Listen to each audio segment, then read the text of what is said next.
ब्रह्मांड में कितने भी लोग महाप्रभु जगन्नाथ जी का दर्शन करने जाएं, बलराम जी के दर्शन से चूक जाओगे, जगन्नाथ जी के दर्शन से भी चूक सकते हो, लेकिन सुभद्रा जी के दर्शन से कोई नहीं चूकता। इनके दर्शन सबको होते हैं।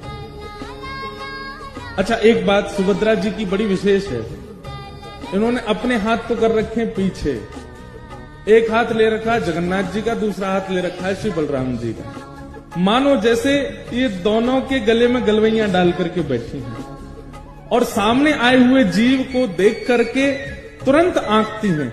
अगर वो व्यक्ति अज्ञानी है, कहीं ना कहीं ज्ञान से विमुख है, तो उस पर बलराम जी को कहती हैं इस पर कृपा करो, और यदि कोई व्यक्ति भाव युक्त है उसको महाप्रभु जी को कहती हैं आप इस पर कृपा करो। तो सामने आए हुए जीव को परख करके बलराम जी के पक्ष में भेजना है कि जगन्नाथ जी के पक्ष में देखना है, ये निर्णय श्री सुभद्रा जी करती।